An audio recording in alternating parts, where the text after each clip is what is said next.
The call came early in the morning, just after sunrise, when the light still hung low between the branches and the air was quiet enough to carry sound from miles away. A faint, rhythmic moaning had been reported near the old tamarind grove, the kind of sound that didn't belong to hunger or warning, but to something slower, something hollow. By the time the rangers reached the clearing, the wind had stilled completely, as if holding its breath. Under the wide arms of the tamarind tree, the elephant lay on his side, not collapsed, not injured in any visible way, just there, breathing, barely. His flank rose and fell in shallow waves, his ears hung limp against the ground, and his trunk curved gently across the dust as though tracing a memory. Flies moved in the air around him, drawn not to blood, but to silence. He was older, perhaps in his early 50s, with deep folds around the eyes and a faint gray coat dusted with dried mud. The rangers moved in slowly, speaking in quiet tones and keeping distance. There was no panic in the animal's posture, only stillness. But not the stillness of sleep, the kind that clings to animals after loss. Nearby, the earth told its own story. Deep grooves, pacing tracks, torn branches, signs of distress from the night before. A collapsed embankment beside a dried stream suggested he had slipped, maybe fallen, before dragging himself under the shade. There were no other tracks, no herd nearby, no signs of a mother, calf, or sibling. Just this one elephant, lying in grief's long breath. One of the rangers lowered himself slowly to a crouch, watching for signs of pain. None came. Only the low moan returned, the same one reported by a local tracker, not a trumpet, not a cry of injury, but a deep, trembling exhale that wavered in the chest and spread out like a quiet ripple. Another ranger softly whispered, "He's not hurt. He's mourning." No one replied. They didn't need to. The morning sun rose higher, and the tree cast its broken shadow across the elephant's side. Occasionally, he blinked. Occasionally, a small movement passed through his front foot, curling the toes slightly inward, then back. But he did not rise. His body, once towering and thunderous, now seemed to shrink into the earth. It wasn't weight that held him down. It was something heavier. They brought water first, poured carefully into a shallow canvas trough placed within trunk's reach. No reaction. Then a soft rustling of tamarind pods. Food, familiar and nearby. Still nothing. Hours passed. The forest around them carried on with its usual rhythm. Birds calling in intervals, leaves twitching under hidden paws, the faint buzzing of insects weaving in and out of the afternoon heat. But in the center of it all was an unchanging silence. The rangers stayed with him, moving only when necessary, never louder than the breeze. A soft touch on his shoulder was met with a slow blink. No resistance, no fear, but no response either. His breathing remained shallow, steady, not in pain, just present. By late afternoon, they began to understand. This wasn't a medical rescue. There was no wound to clean, no bone to set. This was something quieter, something they could not name with certainty but had seen before in moments between creatures, when a mother loses her calf, or when a matriarch disappears and the herd returns to the site for days. Some elephants do not leave. Some choose to stay where the loss last spoke. The wind picked up slightly before dusk, rustling the grass and pushing the heat sideways. The elephant stirred, barely, his trunk lifting an inch, then settling again. One of the younger rangers, no more than 25, sat near the base of the tree, arms around his knees. He murmured, not expecting to be heard, "You're not alone." As the light began to fade, the elephant did not rise, but something had shifted, a slight change in the air. Not hope, not yet, but presence, the kind that waits quietly beside sorrow, not trying to fix it. And for the first time in hours, the moaning stopped. The heat deepened slowly over the hours, settling over the tamarind grove like a worn cloth, and still the elephant lay unmoved. Not from pain. The rangers had confirmed that. There were no signs of physical injury, no gashes or swelling, no broken bones beneath the heavy frame. His breathing remained steady, if shallow, but the moans, soft and low in the chest, continued. They weren't cries of protest. They were the sound of something remembering, of a body trying to call back what had already gone. One ranger remained near his front leg, seated cross-legged in the dust, his radio switched off. Every so often he murmured to the others through small gestures, a slight shake of the head, a lifted brow, confirming what they all knew. The elephant had been rescued from the edge of a dried-out waterhole hours earlier, freed with effort and care. But since then, he had not stood. He had not responded to water, food, or soft touch. His moans came in slow intervals, not vocal but felt, like something echoing from the ribs outward. His trunk remained curled toward the soil, motionless but not limp. Sometimes the tip shifted a fraction, tasting the air, then falling still again. It was grief that held him, not exhaustion. Around them, life carried on. A troop of baboons barked from a distant hill. Termites moved along the base of the tree. The wind occasionally rustled a low branch above the elephant's back. The rangers worked in shifts, not to intervene, but to remain, to be still in the presence of this long, wordless sadness. No decisions were made, no timeline set. There was no plan now but waiting. By early afternoon, a young ranger approached with soaked leaves and gently placed them in a shallow dent near the elephant's trunk. The moisture darkened the soil. The elephant did not reach for it. Instead, he let out a long exhale, trembled through the shoulders, and then stilled once more. The breath sounded like an echo through the forest, as if something inside him had let go of a thread. One of the older rangers, sitting several paces away, removed his hat and placed it beside him in the dust. He watched the elephant not with expectation but with acceptance. They had seen death before, many times. But this was not that. This was something rarer. A soul not leaving, but pausing. A life in suspension, unmoved not by injury but by something invisible. A warble of doves sounded nearby. The elephant's ear shifted slightly in response, just once, then settled again. His left hind leg twitched gently. Not a kick, not pain, more like a thought made physical, a question asked without words. The moans softened, became further apart, though no comfort had been found. Each one now was less tremble and more breath, less call and more echo. The sun passed overhead. Shadows shifted across the elephant's body, drawing lines through the folds of his skin. His eyes remained mostly closed, not sleeping, watching from the inside. "It's all right," someone whispered. Just a few feet away, the young ranger stayed kneeling, his hands resting in the dirt. He did not reach forward again. He simply stayed, the way one might stay beside a friend who cannot speak. The wind shifted once more, warm, dry. It carried the smell of bark and dust and something faint from far away, too faint to name. The elephant's ear flicked again. They had done what they could. The waterhole was filled. The path was cleared. But some rescues do not finish with lifted bodies or wagging tails. Some remain unfinished, not in failure, but in reverence. The rangers did not touch him again. They only waited. As the light dimmed and the insects began to rise in golden spirals, the moans finally stopped. The elephant's trunk lifted slightly, hovered, then dropped. The forest fell quiet, still breathing, still silent, still waiting. The last hours of daylight settled slowly over the grove, casting a golden hush across the dry underbrush. The elephant remained where he had been, his massive body pressed into the earth, unmoving in all but breath. The rangers kept their quiet vigil nearby, the rhythm of waiting now part of the landscape. No radios crackled, no words were exchanged, only the soft ticking of insects and the slow stretch of time. But then, just before the air began to cool, something shifted. It wasn't dramatic. It came with the breeze, a subtle shift in direction, the way the tamarind leaves turned slightly against their stems. The elephant's ear flicked first, once, then again. His chest expanded more fully. His trunk, which had rested motionless for nearly a full day, lifted an inch, then slowly rose higher. Not far, just enough to taste the wind. The rangers noticed but did not move. They had learned not to expect. Hope, when quiet enough, could take the shape of stillness. The elephant's trunk hovered, swaying gently left and right. His eyes remained closed, but his breathing changed, no longer shallow, slower, deeper, deliberate. The wind came from the northeast now, brushing over the grove with the faint scent of dried grass and sun-warmed bark.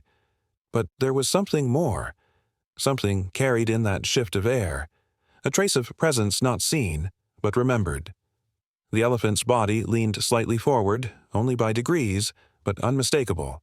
He pressed one front foot into the ground and shifted his weight. It was not an attempt to rise. It was an answer to a call that no one else could hear. His trunk swept wider now, curving through the air in loose, searching arcs. He released a low, pulsing breath, more a vibration than a sound. Not a cry, not a moan, just contact, sent outward. Then silence. Across the clearing, a young ranger stood, watching carefully. His gaze followed the elephant's slow movements, trying to read the meaning held in posture and pause. When the elephant stilled again, his trunk lingering in midair, the ranger spoke gently. "You smell something," he said, barely above a whisper. The others remained crouched, eyes fixed on the animal's face. His ears turned slightly as if listening to something distant. Then another breath, deeper than before. A subtle shift in his shoulders. His hind legs pulled in closer beneath his body, not fully, but as if remembering how to stand. Nothing had yet appeared in the distance. No sound had broken the dry silence beyond the grove, but the elephant's body had changed. The weight that had pressed him to the earth now felt shared, not lifted, but lightened, as though another presence far away had reached him. Through air, through memory, through scent. A dove fluttered from a branch above, sending a few dry pods tumbling to the ground. The elephant didn't flinch. He didn't moan. He simply waited. Trunk poised, ears angled northeast, eyes still closed. And in that long, quiet moment, the wind came again. Warmer this time, carrying not just the scent of land but the imprint of movement. Dust displaced, grass disturbed. A path, somewhere, being taken. The elephant leaned forward just slightly more. The rangers did not speak again. The only sound was the rustle of dry leaves being stirred by something far beyond their reach. Something coming closer. Something remembered. At first, it seemed like a trick of the light. A shifting along the far ridge, no louder than the breeze brushing dry grass against stone. But the elephant felt it before they saw it. His trunk hovered, lifted slightly higher, then curled toward his chest. His ears turned, angled toward the horizon, and for the first time in 2 days, his weight pressed forward in a slow, gathering motion, like soil stirred before a root begins to rise. The rangers followed his line of attention. On the distant slope, barely visible between thornbush and termite mound, a shape moved. Then another, a small herd, not large, perhaps 5 elephants in all, walking in a loose, cautious line. They advanced in silence, broken only by the whisper of dry plants parting beneath them. No trumpets, no signals, just presence, the kind carried by memory. In the center of the group, one stood out. A younger female, not yet fully grown but tall and sure in her pace. Her tusks were short, her gait alert, and she held her head slightly higher than the others. She paused at the edge of the slope and turned toward the grove, her trunk lifting in the same sweeping motion the bull had made earlier. Her paws stretched long. The others waited behind her, still and patient until she stepped forward again, not straight toward the rangers but toward the one who waited in stillness. The bull, until now rooted to the ground, shifted his front feet, drawing them beneath him with effort. His legs trembled, but he didn't stop. One foot braced, then the other. Then, slowly, he began to rise. It was not graceful, it was not quick, but it was deliberate. Dust slid from his flank as his body pushed upward, joints stiff and aching from disuse. The rangers remained back, hands lowered, voices silent. There was nothing to guide now, nothing to fix. He stood, barely, swaying as he balanced his weight. His trunk extended forward, then dropped. He took a step, then another, each one slow, dragging, but forward, toward them. The herd descended the rise, the young female still in the lead. She stopped once more as the others fanned behind her, forming a soft crescent. The wind picked up again, curling around their bodies and carrying their scent into the clearing. The bull froze. His ears flicked. A low rumble passed through his chest. Not loud, not urgent, just present. The kind that acknowledges something once lost, now felt again. The young female responded with a rumble of her own.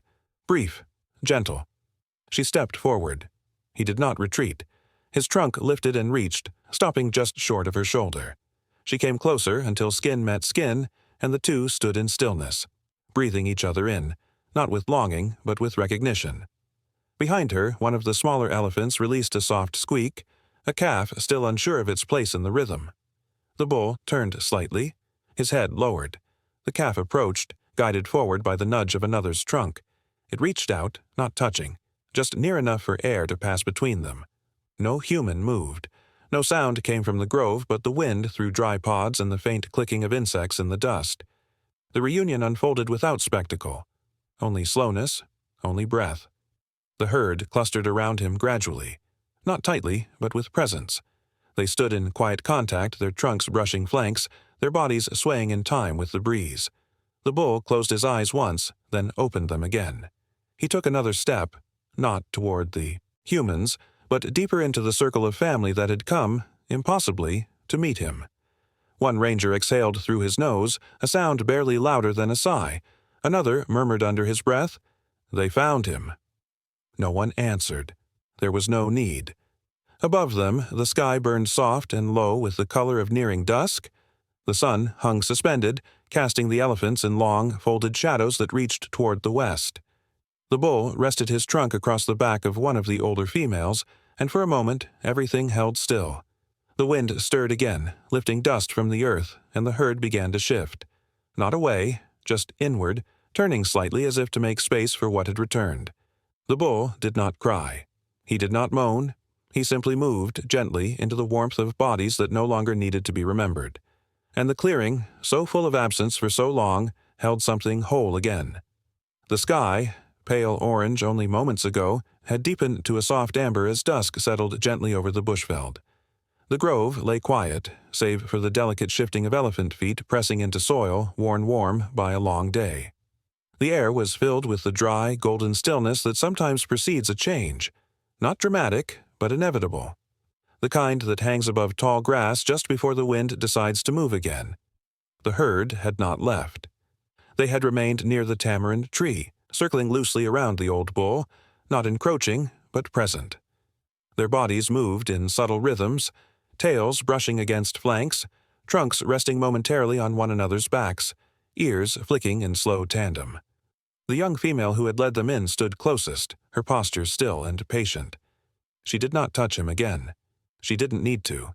He was awake now, and though he had not yet stepped forward again, something in him had returned. The rangers had retreated farther back as the reunion unfolded. Their work, always quiet, had shifted now into reverence. There was nothing to do but watch. They remained beneath the brush line, where the acacia trees filtered the light into long, ribbed shadows. One of them had placed his water canteen on the ground and hadn't moved in nearly an hour. Another crouched with his arms resting on his knees, his face unreadable, except for the set of his jaw, not tense, not afraid, but holding something deeply still. As the sun slipped lower, the calf began to nudge the edge of the bull's front foot. It was gentle, hesitant, and brief, not insistence, but invitation. The bull remained motionless, breathing slow and measured. His trunk, which had rested coiled beneath him, stirred faintly. It rose, swept low, then settled again on the earth. A minute passed, then another. The calf backed away quietly, rejoining the others without complaint. The young female stepped forward. She didn't touch him. She simply walked ahead, slow and deliberate, pausing now and then to look back. The others followed her without signal, the rhythm of their feet soft and spaced. They moved not as those departing, but as those returning to a path long known. Each step left behind shallow imprints, quickly filled by settling dust. Only the bull remained. He did not watch them go. Instead, he stood with his head lowered and eyes half-lidded, as if listening for something older than sound. The tamarind leaves above him stirred faintly, rustling with the weight of the day's final warmth, and then, almost imperceptibly, he began to shift his stance. His hind legs gathered beneath him, bracing unevenly. His front legs bent. The movement was slow, awkward, and uncertain. One leg trembled. He paused, then tried again. His weight pulled forward. The muscles along his back twitched beneath thick skin, coated now with a soft layer of dry earth and crushed leaves. He pushed upward, straining with a deep internal force that did not show itself in sound, only in effort. For a breathless moment it seemed he might fall again. His right leg buckled slightly, then steadied. He rose. Not fully, not yet. But he lifted himself into a half-stand, swaying under his own weight. His trunk curled forward, reaching for balance. Dust billowed gently from the ground as his massive body gathered its strength. One more movement, a shift of shoulders, a tilt of spine, and he was up. Unsteady, but upright. The herd had paused ahead, not far. They had not looked back, but they had not moved on. The young female stood just beyond the first bend of tall brush, ears relaxed, her silhouette lit faintly from behind by the last golden remnants of light. She did not turn around, but she waited. The bull took a single step. It was more shuffle than stride, but it was forward. His trunk swung low, brushing across the track they had taken. Another step. His body shifted with effort, uneven but purposeful. He paused, breathed, then moved again. The pain did not disappear. The exhaustion was not gone, but something deeper had lifted. His legs moved in rhythm now, slow and wide, each step an echo of the ones before it. Heavy, silent, ancient. The trees around him opened slightly, forming a path edged with long grass and loose rock. The scent of the herd lingered ahead, rich with dust and bark and something that smelled like memory. As he walked, the grove fell behind him, its shade dimming with each step into the fading day. His ears moved slowly, flicking now and then, listening for sounds not far, but also not near. The calf had begun to walk in small circles, doubling back to the others, unsure whether to stay close or return. As the bull's footsteps drew near, the calf stilled. The young female turned her head, only once, then looked forward again. No one moved until he reached them. He came to rest beside the second oldest in the group, a wide-backed matron with a faint scar along her right flank. She stepped aside slightly, allowing him into the fold. No sound passed between them. No gesture of reunion was made. But they stood, close now, their bodies nearly touching, and that was enough. For a long time, the herd remained there, gathered loosely in the corridor between thorn trees and open brush. The sky above them had faded from amber to soft gray-blue, the sun now only a dim promise on the western horizon. Crickets had begun to sing, their calls rising slowly in the dry undergrowth. Somewhere nearby, a nightjar's low cry echoed once, then fell silent. The bull shifted his weight again. His body leaned into the group slightly, but not to rest, to wait. When the young female began to walk again, he followed. The others moved too, one by one, until the entire herd was in motion once more, headed west into the wide, open plain. Their footsteps left light marks in the earth. No trail, no pattern, just the quiet evidence of movement. Together now, not alone. The rangers watched them disappear, their shapes melting into the soft shadows between the last rays of sun and the darkening bush. No one moved. No one spoke. One ranger bent slowly to collect the discarded canvas water trough, but paused before touching it. He waited a few seconds longer, then picked it up. There was no celebration, no triumph, only the memory of stillness broken, and the weight of it replaced by something softer. Not joy, not relief, just the quiet knowledge that something had been mended, not by hands, but by waiting, by presence, by scent and sound and time. And in the final light of day, the last to vanish was the old bull. He walked with the others, not beside them, not behind, just within them. The tamarind tree behind him swayed gently in the breeze, its long leaves folding for the night. A few dry pods fell into the dust, unnoticed. The sun touched the horizon. The grass swayed. And far off in the tall trees, something deep and ancient exhaled. The grove was empty now, but it held the echo of footsteps, and that was enough. Night did not fall suddenly.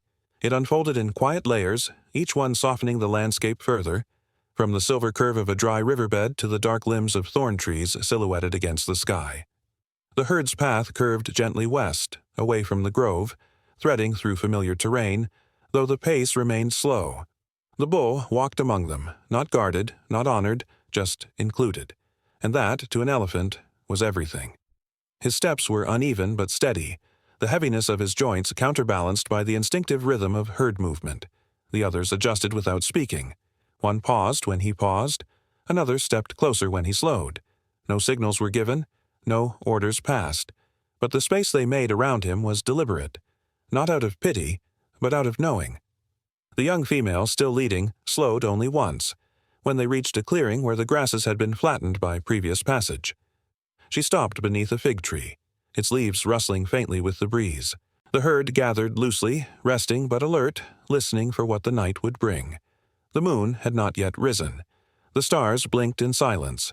The bull remained at the edge of the group. He did not lie down. His body was stiff with the memory of stillness, and his legs were not ready to carry it again. Instead, he stood in quiet profile, his trunk lowered to the earth, resting gently against a worn patch of grass. Behind his eyes, something watched the wind. The rangers were now far behind, no longer following, but they remained for a time on the ridge overlooking the valley. One of them, older than the others, kept binoculars pressed lightly to his face, but eventually even he lowered them, let his arms fall, and said nothing. The story had passed from their hands into the wild again. The ending did not belong to them. Back near the fig tree, the calf made a small chirping grunt and nudged against its mother's side. She responded with a slow shift of weight, her trunk brushing gently across the calf's back. They did not call attention to the bull.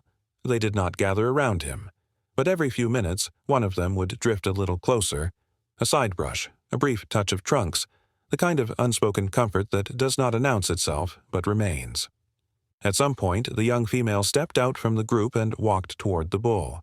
She didn't approach directly, instead curving her path slowly, looping around until she came to stand beside him, facing the same direction. He didn't react at first, but when she leaned her head forward slightly, their foreheads nearly aligned, he shifted. His trunk curled up toward her shoulder, hovered, and then lowered again. It was not a gesture of dominance. It was memory, recognizing what had endured. They stood together for a long time. No movement, no need. The wind returned with a little more strength, rattling the fig leaves and carrying with it the scent of soil, of bark, and of distant rain. The season hadn't turned yet, but the air hinted at something stirring, something not yet here, but coming, the kind of scent that animals feel in their chest before it touches their skin. And with that, the herd began to move again. Not far, not fast, just forward.